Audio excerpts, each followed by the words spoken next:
I'm going to give this talk in English, as shown in the program. We are going to have a look at how you can automate your home using Python and Python tools. Well, let's go right into it. Why would you want to automate your home? You have a light switch on the wall, it was perfectly fine, but it was not always that way, and it will change over time. So when they first installed Edison electric lights, they had this kind of sign that showed everyone how to light the lights.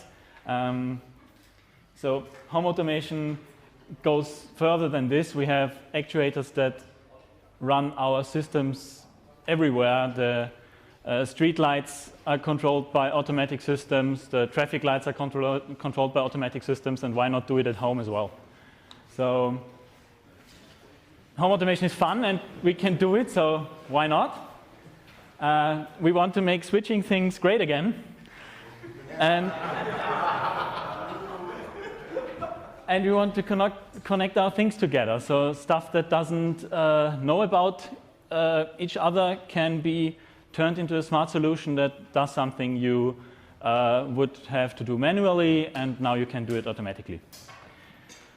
And of course, we can automate stuff. So stuff that you always do and that your home senses, you can automatically trigger and make your life easier. So for me, it all started with this. You have a cheap wall plug that you bought in a hardware store, and you try to switch the light behind it. And it makes life easier in the sense that you don't have to bug down in every corner of your room to turn on all the lights. And well, if this remote can switch it, then you certainly can switch it with something you solder together yourself. And that's what I did. I soldered one of these remotes to an Arduino and programmed it to switch basically the lights. It replicated the commands that the RF plug used, and I connected it with an Ethernet shield. Well, it kind of worked. It was not the best solution. It had a web interface only, and you could not anymore control it via any wall switch, which is kind of unpractical. And you have to train every person that comes in the house to how to use the website and how to use your phone to switch the lights. That's not something you want to do. And additionally, Arduino code is not Python. We want you to use Python. So there's a solution for that. It's called MicroPython. MicroPython is a Python distribution that is optimized for running on microcontrollers. So you can flash a teeny tiny little microchip with a Python environment, and it runs your Python code. It was a Kickstarter by Damien George in 2014. He implemented Python 3 to run on microcontrollers. It's open source hardware and software. The first device was an ARM chip with 192 megabytes of RAM, which is rather big. It has about 40-ish GPIO pins.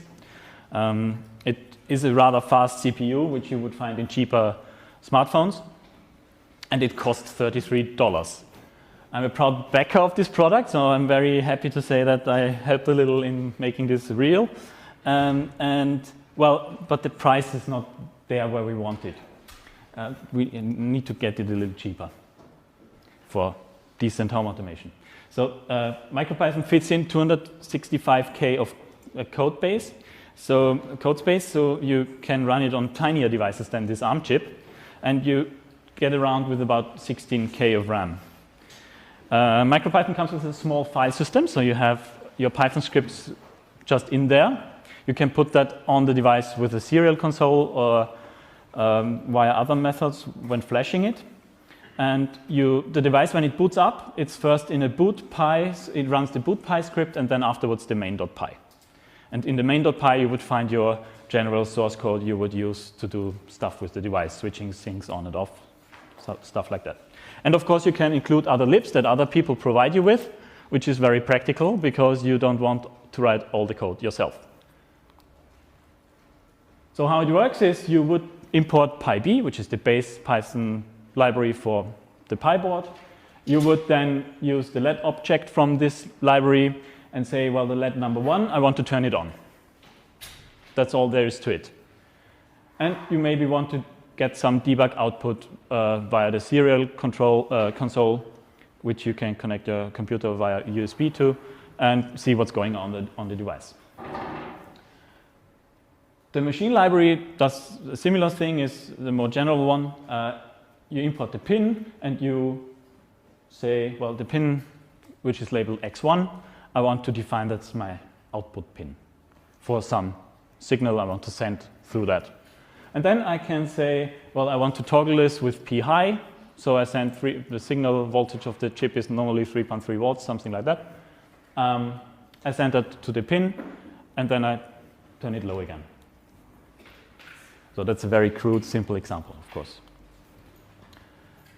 You have a normal list.dir function, so you can see what files are in your tiny file system. You have a get current working directory. You can browse through that. You can read data. You can write data, etc. So you can connect to this little tiny PyB board. There's a SD card slot to it where you can write data to. You can log data to. You can write data from, read data from, etc. And if that's you have a serial prompt on the PyBoard, which enables you to basically try the stuff out and see if your basic commands work. And then you have normal integers and even very big numbers, which is hard to do in C. You have floating points, you have complex numbers you can calculate with and stuff like that. So it's rather neat for a tiny system like this. And if even that's not enough for you, you even can directly code assembler in Python. So you would decorate a function to be assembler code, and then you have the basic methods your assembler provides you with. So you call it then with the assembler function, and that's it. The assembler code is run in this decorated function. So the PyBoard was nice, but it's not cheap enough to put it everywhere. So that's why there's a second Kickstarter. In 2016, Damien George did a second Kickstarter. It was software only. And he ported MicroPython to the ESP8266. The ESP8266 is this tiny little chip here. It normally comes on these little wafers where you have the GPIO pins broken out. You have a little flash chip and an antenna, and it talks Wi-Fi. So it's Wi-Fi enabled. You connect this to your local home network. You can flash it with MicroPython. It has 32-bit system on it with 80 megahertz. You can change the speed of it a little. You can run it faster than that, but 80 megahertz is usually fine. It has 16 GPIO pins and one 10-bit analog digital converter. So you're not going to be very happy if you're used to Arduinos with Atemegas and a lot of analog digital converters, but if you use digital sensors, this thing is perfectly fine, and it's the best key feature is it's really cheap. It costs about $2, so you can put it everywhere. I'll answer questions later. So there are several versions of it. There's a ESP12, so this was the ESP03, I think. There's the ESP12, the ESP12E, which has a little more flash memory, and then there's the version with the better antenna, and so on and so forth. But to really use it practically, you would use it on a dev board, which are these here. These are these tiny little devices. There's the module on it, and it provides a serial connection and a power regulation unit. So you can plug it in a 5-volt outlet, connect it to a micro USB port, and power this thing up. And then you have all the GPIO pins broken out, so you can directly connect a cheap sensor to it. This runs on 5 volt and costs $4. And it runs MicroPython. So now we have sensors everywhere. We have a $4 device which we can put in every corner of our house and measure data we need. So we add a DH222, for example, which is this device here. That's a temperature and humidity sensor, a digital one. So you can connect the pin 3 to any data port on the Node MCU. And you're in business. We connect this like this, really simple.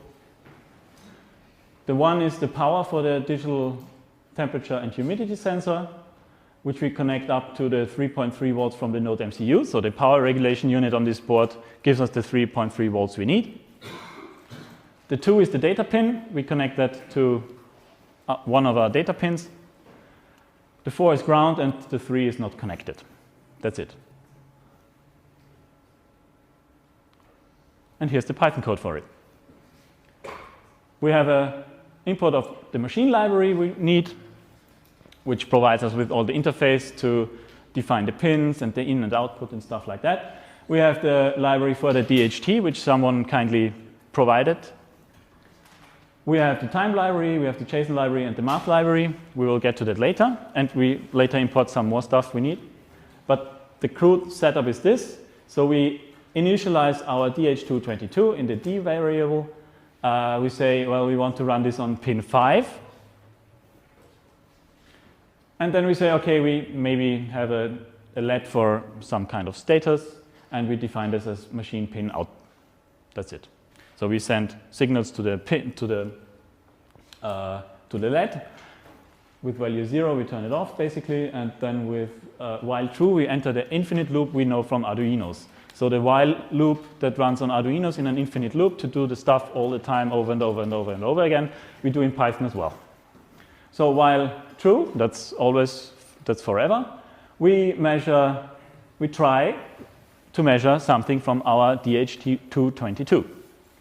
And this is a rather grumpy device, so sometimes it fails and gives weird data and an exception is thrown, but in Python we can handle this nicely. We try to read something, and if an exception is thrown, we print it out to serial, which is normally ignored, and then we try to read it again. That's it.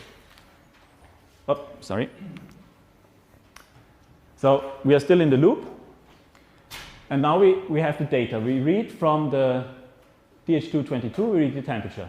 And then we round it a little with our math function. We get the rounded nicer value. And then we try to format it a little nicer so we don't send too crude signals through our network. We format it in JSON. So we put basically just the temperature in the data blob for the temperature and the humidity in the data blob for the humidity. And then we send it via the network. Because we are network enabled, we can now send it via the network, and for that we are going to use MQTT. MQTT is a standard we are going to have a look on the next slide for, but we include the library we need. We specify a topic for that. We have a unique device ID. Otherwise, we would not know which sensor senses what. Then we connect our client to our MQTT server. And then we try again to connect to the server and publish our topics and then disconnect. If the connection doesn't work, we try again after we sleep 60 seconds. After the 60 seconds, we read again our data we have and publish it again on the network. That's it. We have a network-connected temperature and humidity sensor that runs Python. So the MQTT part is, MQTT is a message protocol that is designed for telemetry data. So it's designed for networks where you have low bandwidth and maybe unreliable connections. It's an ISO standard, so there are many libraries that support you with a functioning library. You can and it has a subscribe and publish concept. So you subscribe to a topic you're interested in, and you just get the information on that topic. If you are a tiny little sensor that runs MicroPython and sleeps for 60 seconds in a minute, for example, you just publish to one topic and then go to sleep and not bother, because the broker will handle all the stuff for you. So a topic looks like this. So you generally have a schema like this. So a location, a device, and the sensor data you read.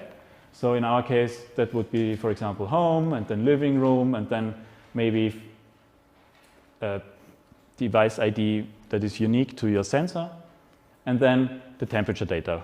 And in this, our JSON data lived with the temperature we measured. There's a last will and testament. That's a neat feature which allows the device to tell the broker, in case I disconnect from you without telling you about it, I want you to publish this message. So the sensor goes offline without the broker being notified before it, and the broker knows, okay, the device disconnected, so I'm publishing to everyone who is on this topic, the device disconnected unexpectedly, for example. There's a tiny quality of service thing, which is basically 3 levels. The 0 level means that the device is just publishing the data it has, and that you might not get what was published. The 1 level says that the broker confirms that your message was received, and the 2 means that the device acknowledges the confirmation, and so that you get the message exactly once and not more and not less. For simple temperature and humidity, normally the 0 is fine. And then there are retained messages, which is another nice feature of MQTT. So you have a sensor that is run on battery, for example, and it sleeps about 10 minutes or maybe 20 minutes or maybe 4 hours because you want it to run 10 years. Every 4 hours it measures something and sends it to the network. If the retain flag is set, this message is retained in the broker, and if some client that is interested in this topic and wants to read the sensor data, but the device is offline and didn't publish in the last 2 hours, it gets this retained message. So you get an actual status of the last known value. So with MQTT we can now switch stuff as well. We can do a bidirectional communication between devices. So our tiny little sensor could listen to a topic that it's interested in and react on that. So our device subscribes to a topic and it publishes its known state. So that's what we do. We connect, that's a wall plug, you can fiddle around in yourself. So I'm not going to provide you the details. If you're not comfortable running 230 volts and switching that, you should not do it. It can kill you. So be very careful. So the power up here runs to this power unit here, which powers the Node MCU. And in case the Node MCU decides, well, I was switched, I got network data that said to me, please switch the wall plug. It connects to the relay, says, well, relay, please turn on, and the power is passed on to the outlet. And there's a little button here to manually switch it as well, because you want to not be only able to switch it via your network and the website and stuff like that. So that was my prototype. It works, but it's probably not the cheapest option. Cheaper would be to get you something like this. That's a Sonoff, which costs around $6, maybe $10. It is a hackable mains power switch. There's a relay here, and there's a ESP8266 on the back. So this means we can hack this thing. We can put MicroPython on it.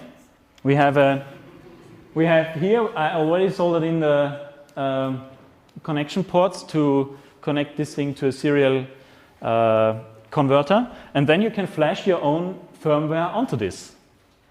So you buy a $6 device, you flash your own firmware, and now you're able to communicate with MQTT or whatever you like. You can put a little web server on this and make the switch do whatever you want. There are many alternative firmwares for this out there. You pick your poison. So really addictive. If you're not going to switch all or make all the devices yourself, well, then the next part of the talk is for you, because you want something that integrates with a lot of other stuff. And you're not going to switch your self-made plugs. You want to do more. And usually you can buy a lot of cheap and good and reliable and more expensive and all kinds of different home automation tools.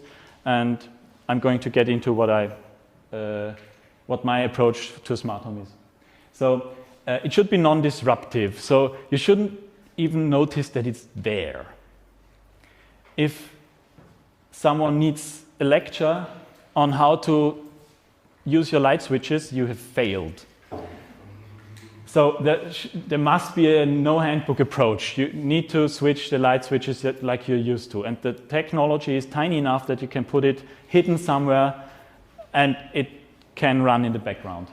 It should fail gracefully, which I mean that if one device fails, it shouldn't take everything else down. If the central control is down, it should work also. So if your intelligent smart home solution is down, it should not hinder you from switching your lights. And we need a high women's acceptance factor. You're not going to live alone, and if your wife is not able to switch your lights, you're having problems.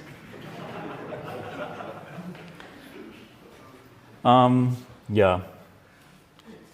So what should the home automation do? In my case, it's rather simple because I'm not very far yet.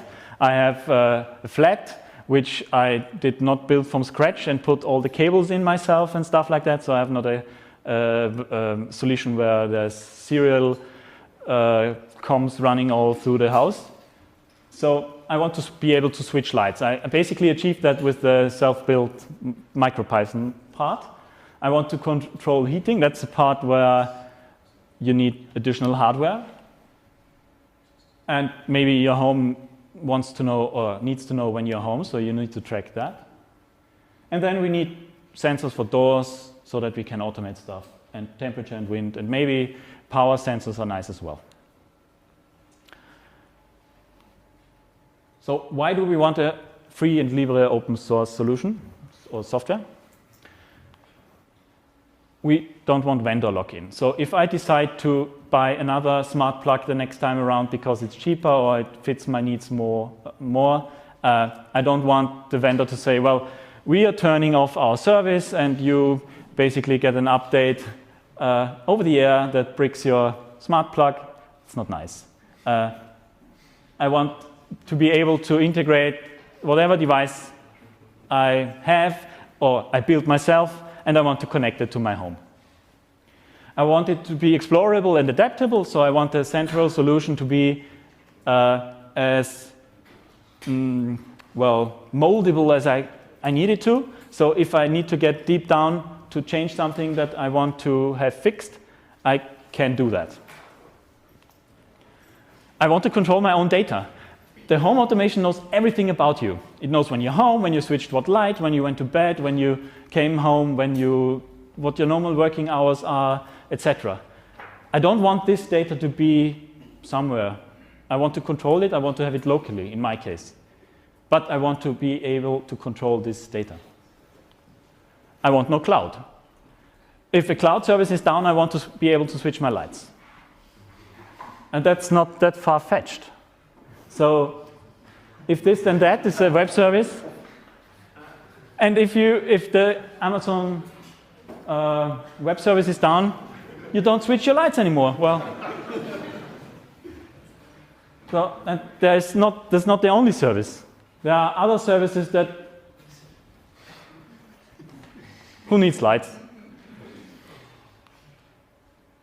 I also want to be able to use this without one device I need, probably. So if I have one phone, I want to be able to switch my lights when I lose that or brick that phone or drop it in the toilet. It needs to work. And of course, you have to be careful of what kind of devices you put in your home. If you have Amazon Echo or a Google Assistant or stuff like that, it listens to you, it gets your data. So watch out if you get the Echo Look, which is the new device they announced. This tells you how good you look in that dress. It saves this data indefinitely. So I want my smart home to integrate that in a better way. So I looked at some solutions. There's FEM, there's OpenHab, which is written in Java, and FEM is written in Perl. And I looked at Home Assistant, which is written in Python 3. And that's our poison. So we're looking at Home Assistant, as you guessed probably. OK, what are the arguments for Home Assistant? It's open source. That's our main goal. There's a very active community. If you have an open source software that is very complex and you don't know how to use it, it's useless. You need to be able to ask people how they do their stuff. And the active community is very helpful. So they have chat rooms and forums and video tutorials. There's a Reddit chat, etc. So you have really a wide variety of ways to get in touch with people who use Home Assistant. And they're very helpful to noobs. So if you're new to Home Assistant, don't hesitate in asking them how to get around. There's a 2-week release cycle, which tells me basically that I have to update my Home Assistant. It's really quick. So the dot releases are probably more than bi-weekly, and the 0.x releases are bi-weekly. So you get new features every 2 weeks. Basically, you don't have to write code. You can configure it completely with the configuration scripts, or configuration files more accurately.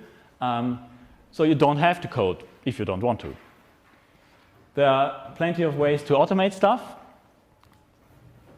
It's cross-platform, so you can run it on any device basically you want to. So it runs on Windows, on Mac, on Linux, on a Raspberry Pi in my case. There are many supported IoT devices you can connect it to. So there's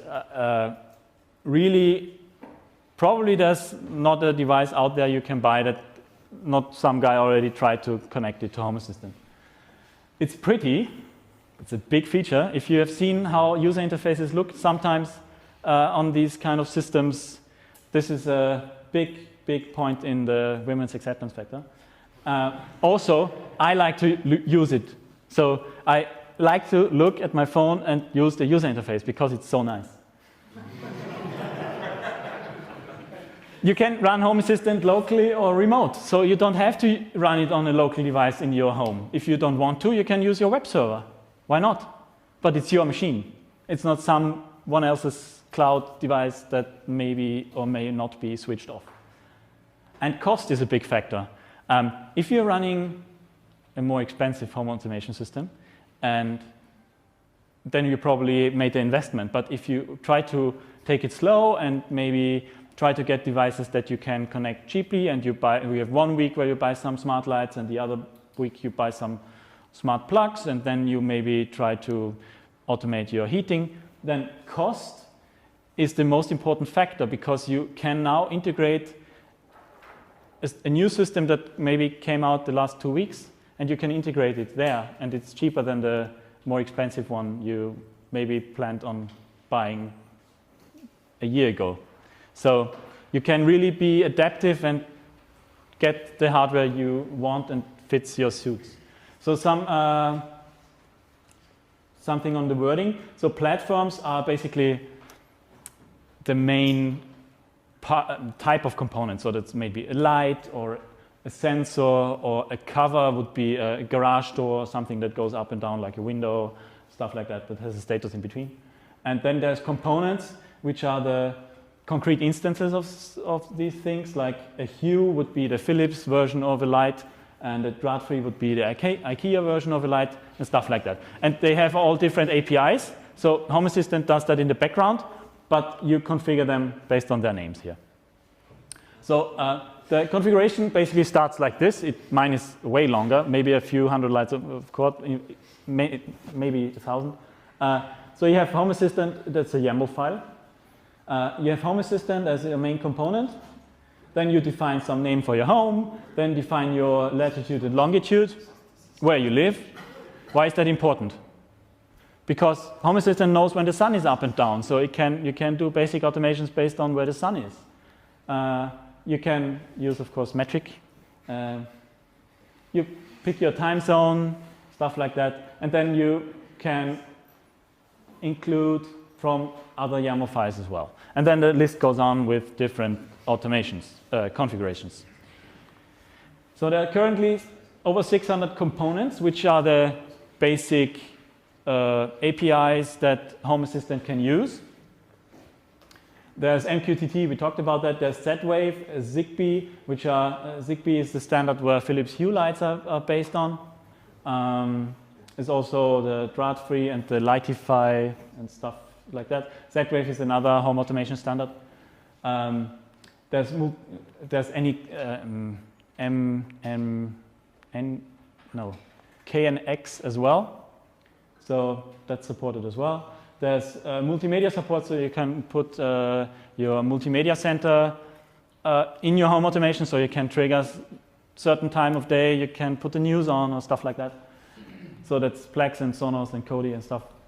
Lights, different types of lights you can control with that. There's presence detection, which is nice. So now our home knows we are home. You can turn the lights on. If the sun is down and you're home, you turn the lights on. That's done via OnTracks, for example, or you check if your phone is connected to a local Wi-Fi. There's hundreds of sensor possibilities, and the list goes on. So let's have a quick look-see on what I can show you. We have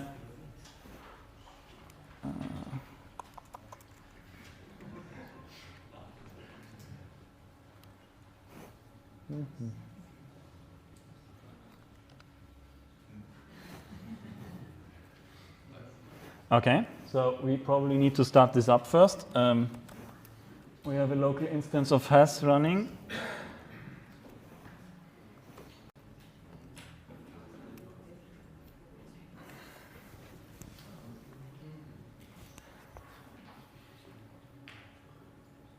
So HAS has a basic user interface, which is just a website, and this is done really nice.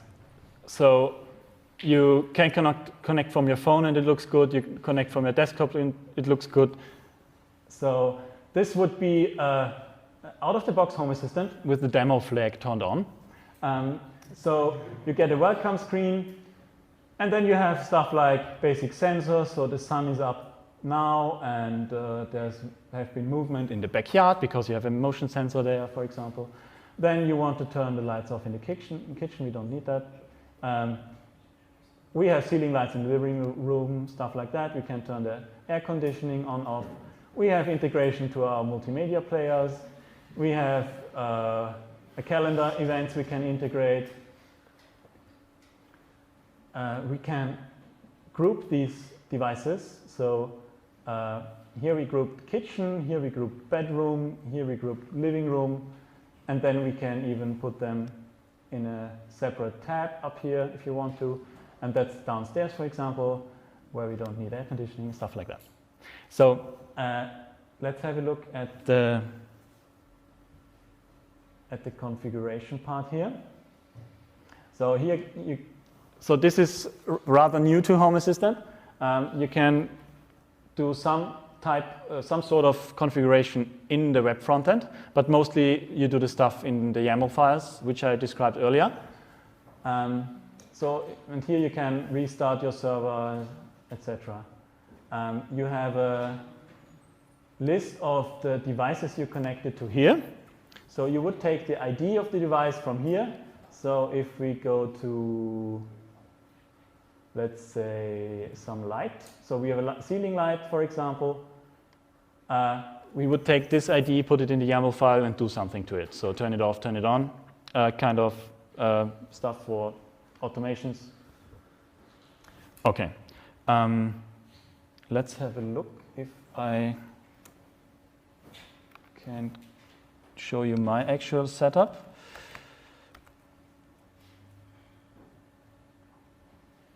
Okay. So let's go here.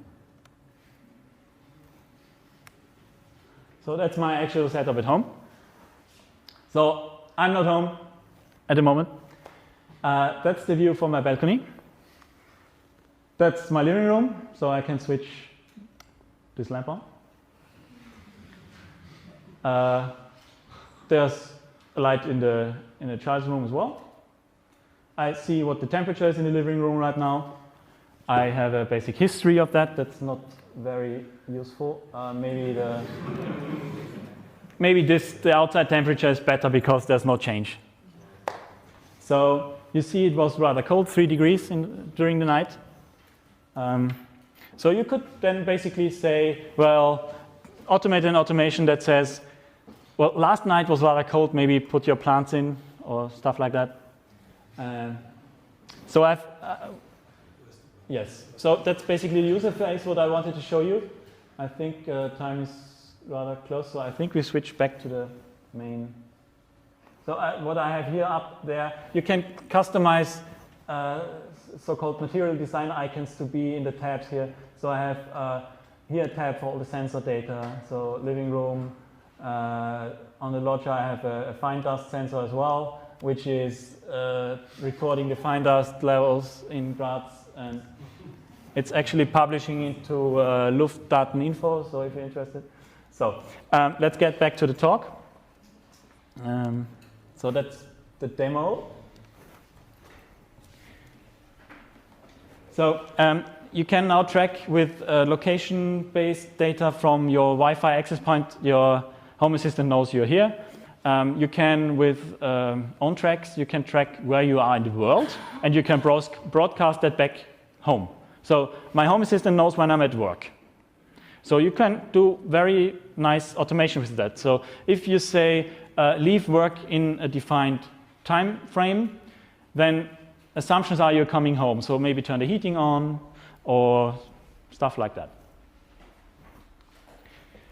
So my use cases is detect when I'm home, I switch lights, automated as well. So when I come home, I say, turn the lights on.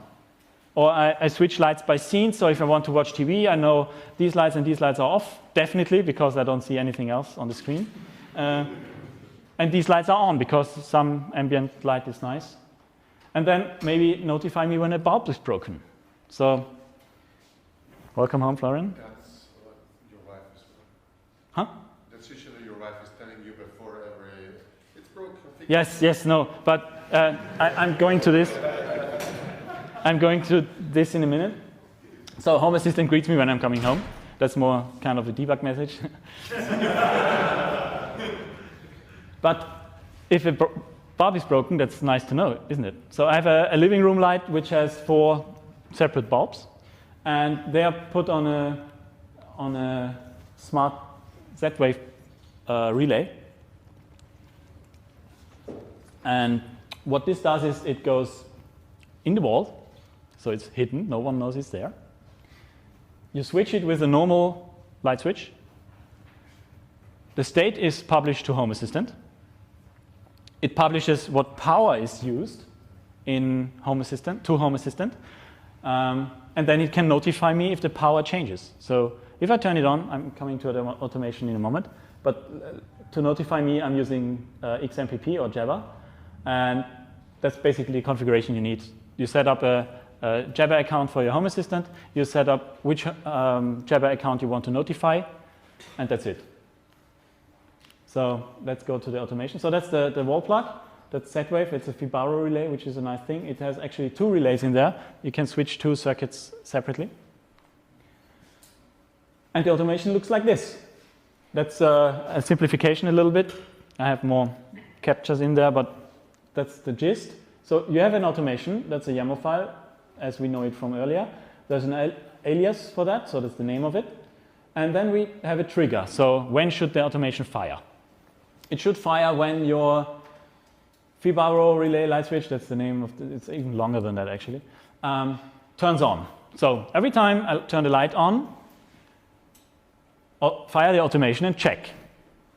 Under the condition that the wattage, so the relay power we get from our sensor that is in this device, is below 145 watts. So normally it runs around 150. And above 2, because it takes about 0.7, 0.8 watts to run itself. In that case, do the action. And the action is notify via Jabber. Title, that's a shorter thing. I put in there what kind of bulb I need to buy. So in case I'm not home, I get the notification, I can buy the bulb directly. So look out for security. There is a lot of devices out there that don't work as nicely as you would expect and that broadcast home something. So there's a link to an IKEA drought-free review. They did it really nicely. There's a new standard based on Zigbee as well as the Hue light bulbs, but they are not using anything that communicates in a cloud how your light statuses are, and they don't need a cloud to do that, and it's already integrated in Home Assistant. So they are doing it correctly. So your light does not broadcast, well, look who's home. So have a look out for that. And thank you for your attention.